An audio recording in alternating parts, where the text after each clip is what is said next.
Welcome to Living the Music, where we uncover hidden lessons in classic songs. Today we're looking at lessons about conflict resolution. So we're going to look at 3 bands and 3 conflicts that ultimately blew up their relationship and blew up the band itself. We're going to look at why it happened as much as we can, and we're going to look at what we can learn from that and how we can apply these lessons into our own lives today. All right? So we're going to start with the most heralded one, the most talked about, John Lennon and Paul McCartney. And one of the reasons I want to start with this is because I can point again to this fantastic book, John and Paul, A Love Story in Songs. This just came out in 2025 by Ian Leslie. He has done a lot of research. He's done a lot of thinking about this. He talks about their relationship in a very deep and poignant way, and he brings out elements of it I'd never considered before. So I highly recommend this book. And of course, as he tells the Beatles story, it ultimately ends in a blow up, and so that's what we're going to talk about today. Now, in the case of John and Paul, I think we got to give them more credit than anything because they stayed together quite a long time. They basically became partners in 1957, and they broke up, somewhere in there in 1969. But we could say, by January of 1970, it was pretty much over, at least with those two guys. So through it all, through Beatlemania and all the challenges of success and all the potential distractions of drugs and other relationships and the media and all that kind of stuff, they still stayed strong friends and strong partners for quite a long time. I mean, up until the last album they recorded, Abbey Road, they were still working together. They were still helping each other, if not write their songs, certainly arrange them and perform them together. So again, it's really a success story. However, ultimately it does blow up, and why? Now, this could be a whole episode of why did the Beatles break up? But if we just focus on these two guys and their conflict, I think as usual, it's going to come down to a matter of what we could call ego, and then some form of a lack of communication. Now, in their case, they both had found love partners. Paul had found Linda, John had found Yoko. They were devoting their quality time, you could say, to those partners, very understandably. Those were the love of their lives. And in Paul's case, there was a child involved and one on the way. In John's case, there was just a very intense attraction. Yoko did have a kid, but her daughter wasn't too much in the picture in their early life together. But anyway, so that's happening. The love, the primary love interest has come into play, and while John had even been married before, he kind of didn't give 100% to that relationship. But with Yoko, he's absolutely giving 100%, and Paul with Linda, same thing. So that's fine. Could they have weathered that? I think so, if they wanted to. Now, they had artistic differences, you could say. We could take an episode on this too, but let's just point to John liked raw rock and roll, or he said he did. He would do soft songs too, but he wanted to go more raw, and Paul was still getting into music hall kind of stuff with Maxwell's Silver Hammer, and things like that. It just didn't appeal to John, and like Obladi Oblada.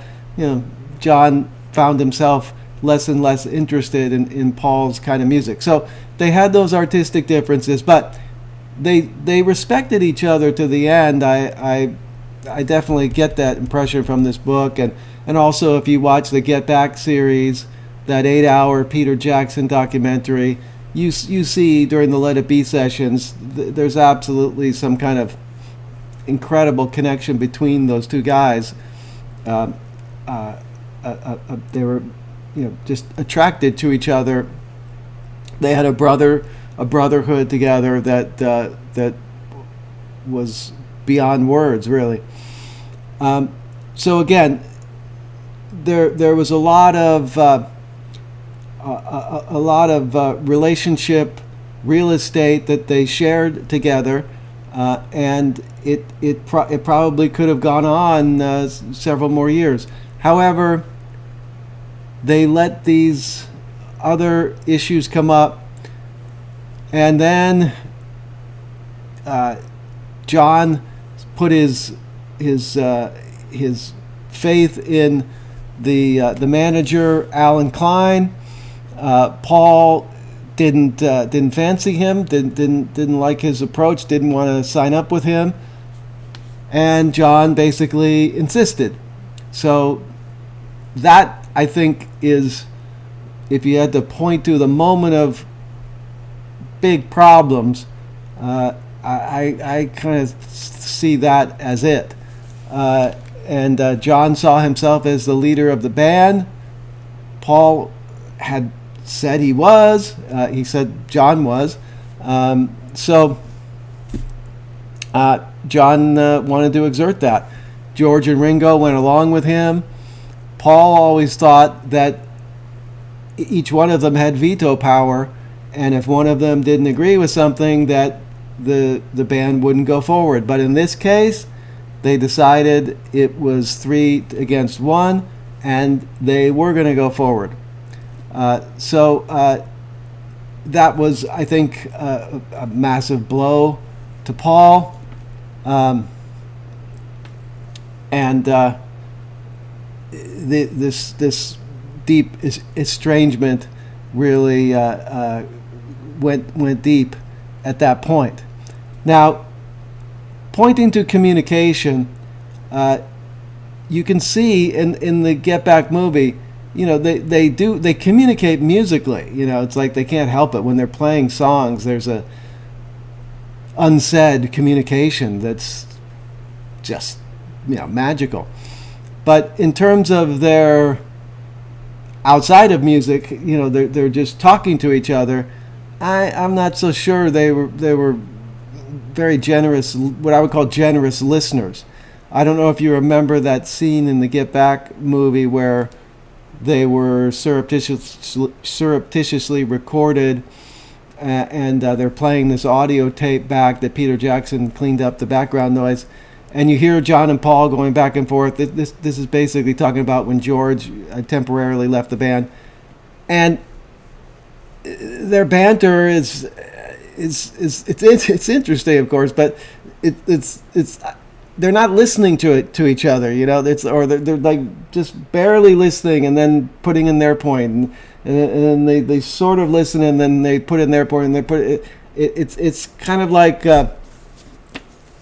if two people are talking at the same time, obviously you can't have much of a conversation. You need a listener, you need a speaker, and you gotta be willing to trade off on that and hear each other's point of view.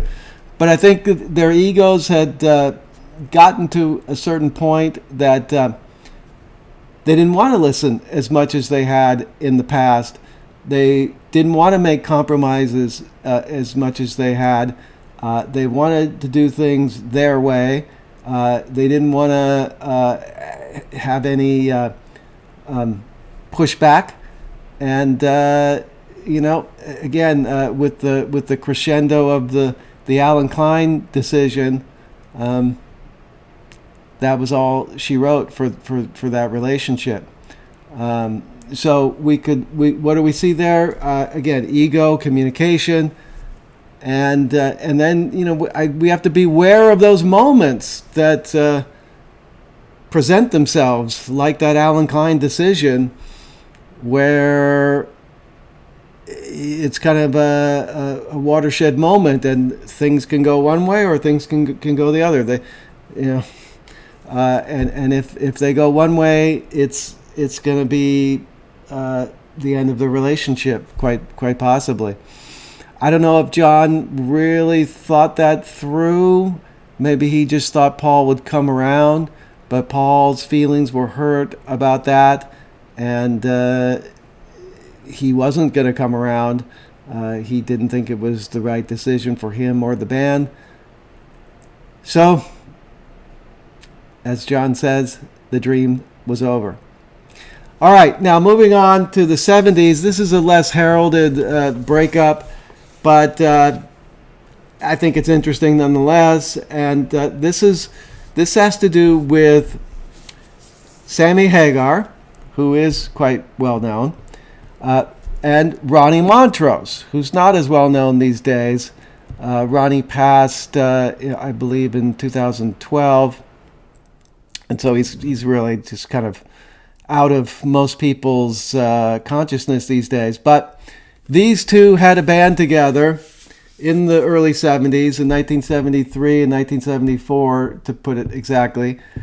And for those in the know, you will know that the first album they made together, called Montrose, is well regarded in the music world as a fantastic, groundbreaking rock album.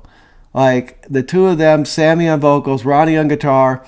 They had a bassist and a drummer as well, but these were the driving forces of the band, and they came together and made a real powerhouse of an album filled with energy and enthusiasm and passion. It's still an incredible listen to this day. Now, they only went on to make one other album. So now this is kind of the other end of the spectrum from Paul and John. Like, as I say, Paul and John lasted quite some time together. These two were like, an imploding star almost right from the beginning.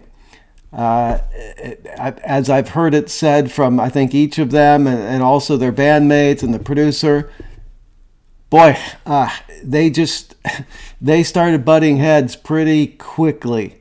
Now, they do write together on that first album especially, even though Ronnie started the band and he was the name at the time, coming from another successful band, but he lets Sammy have two of his own songs on there. So, things seem to be copacetic on that first album. However, tensions apparently were there right from the beginning. And then they go on tour. There's more problems, and then by the time of the second album, Ronnie ditched his other producer, or no, he kept the producer, but he's named himself co-producer. And all of a sudden, Sammy's kind of put in the background. He's still singing most of the songs, although incredibly, Ronnie sings a song instead of Sammy, which is kind of crazy when you have this voice. But they make this album, Paper Money, in 1974. It doesn't have near the intensity or passion of the first album. It's much more eclectic. That was all due to Ronnie. He was always sort of skeptical about the future of rock, and he thought it wasn't going to last, and we have to expand our capabilities and play different kinds of music. So he goes in different directions. He brings in outside songwriters. Sammy's only credited with maybe half the songs on there or something like that. In fact, there's a song on there called I Got the Fire, which is a great powerhouse song that Ronnie kept to himself, even though Sammy did write the lyrics for it, and Ronnie just didn't credit him. So anyway, they go on tour after this album. There's more problems. As the story goes, Sammy wanted to be a star, no doubt. He doesn't shy away from that. But he says, I wanted this band to work. But Ronnie was especially insecure, let's say, and with the band being called Montrose, and he's thinking, I'm the leader. He really didn't want to cede control to this other guy. And so he started to diminish him. He started to sort of tell him, where he could stand on the stage. And as I say, he limited the songs he could put on the album. He didn't want to hear a lot of the songs Sammy was writing. And before the tour, I think, even could finish, Ronnie fires Sammy and says, I'm moving on, so you're out of here. So why did this blow up? Yeah, I mean, again, it's ego. They were just young guys, 25 at the time, trying to make it in the music business. There's a lot of fragile egos, insecurities going on. And again, I think lack of communication. They didn't talk. They didn't have the capability, really, the maturity to talk through these issues. Sammy tells this story in this book of they were on tour and they were sharing a hotel together, and he went off on this long excursion with Ronnie, telling him his vision for the band and the stage, what they could wear on stage, and the stage presentation, and how they could present themselves as a band. He had this whole big vision, and he spells this all out to Ronnie, and then Ronnie just turns out the lights, and that's it. That doesn't say a word. So you could imagine that doesn't feel real good for a guy like Sammy. So there, it's just not communicating. Ronnie could have easily said, you know what, I have an issue with your vision. Let's talk about it. I see it another way, or maybe there's some kind of compromise we can have. It's too bad because, as we know, Sammy went on to great success as a solo artist and also as the singer of Van Halen. He's still got a great voice to this day. He's one of the best singers in rock history. This band could have made an incredible number of albums together that would have been fantastic, and they might have been up there with a band like Aerosmith in terms of American bands that are big successes. But their lack of communication, their insecurities, their egos got in the way, and needless to say, it didn't happen. Now, lastly, we're going to look at Uncle Tupelo. How heralded this is, I don't know. It depends on what kind of music you're into. Most people know about Jeff Tweedy. He went on to form a band called Wilco, which has had quite a bit of success at an indie level. Jeff is the songwriter for that. I mean, I wanted to say principal songwriter, but he just is the songwriter for Wilco. They put out a ton of albums.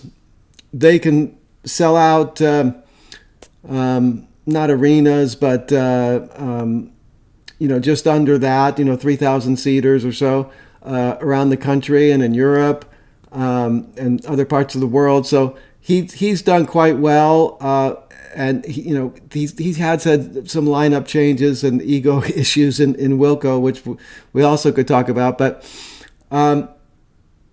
He's kept it going, and you got to give him credit. Now, Jay went on to form a band called Sunvolt.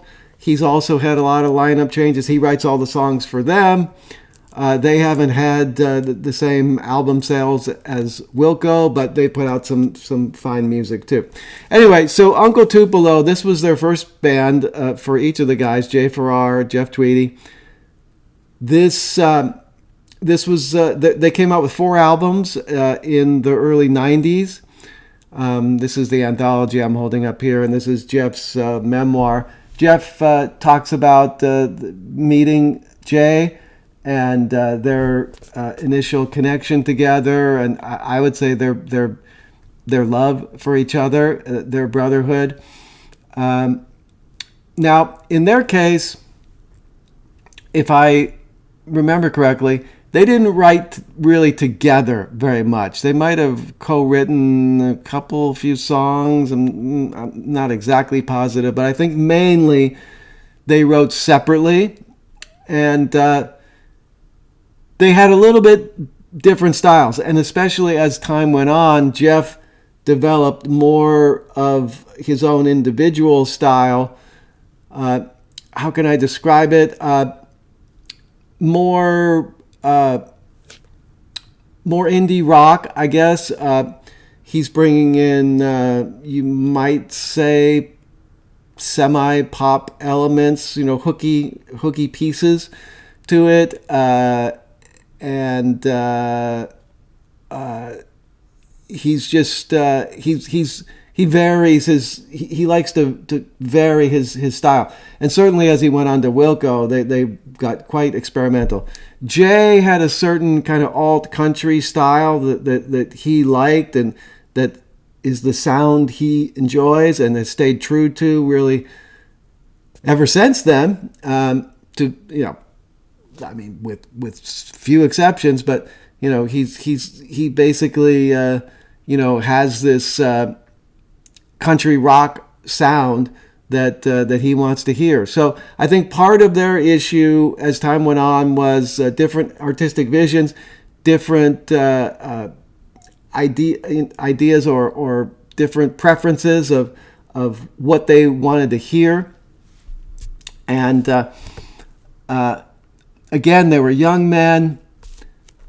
They were, obviously trying to make it in this incredibly competitive music business.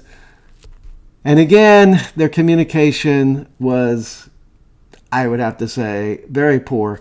Understandable. I mean, I'm not casting aspersions. I'm just saying we can learn from this. Jeff kind of gives his version in here. They had, some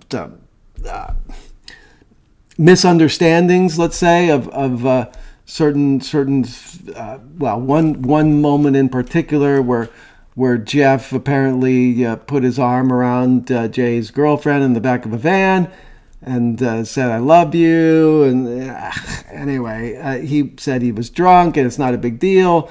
Jay took that very seriously. Jay took that to heart. It really hurt him.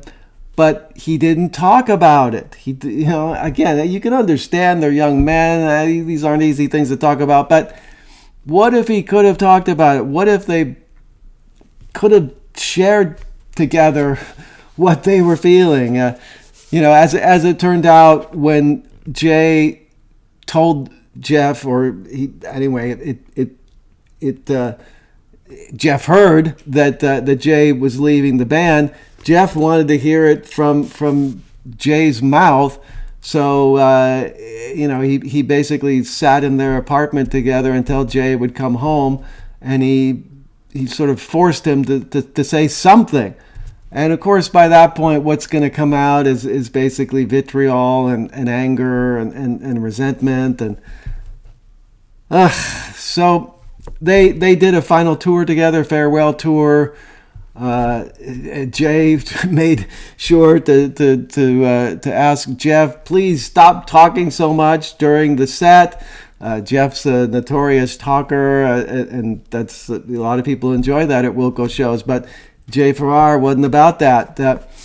But again, issues with ego, insecurity, different artistic vision, and lack of communicating about all of that. So what can we learn from this? I basically already said it. You already get it. When we're in relationship with people that we care about, if we want to have a chance of maintaining our our partnership, whatever that partnership may be, whether it's business or love or family, we need to find a way to communicate, even when it's difficult, even when we feel vulnerable, even when we feel we don't know how to say it. We're scared. We don't want to be weak. Nevertheless, if we want it to work, if we want to give it a chance to work, that's the answer. And John and Paul have showed us that. Ronnie and Sammy have showed us that. Jeff and Jay have showed us that. And as I say, countless other rock stars have showed us that. So let's learn from their mistakes, from their failures to stay together. And maybe we can do better. Now, again, that's not to cast any aspersions on any of them. They did the best they could. And maybe in each case, it was just meant to be that they weren't supposed to be together. I get that. But I'm talking about, for us, if we're in relationships right now that we have some regard for, I think we have a chance to keep it together. And the key is keep that open channel of communication open, even if it's difficult. All right, so love to hear your thoughts in the comments below. Tell me what you think about any of these examples. Give me some other examples. Maybe we'll do another video on some other rock star conflicts. But again, thanks for being here for this one. Go ahead and subscribe to the channel. Give us a like. And until the next video, take care.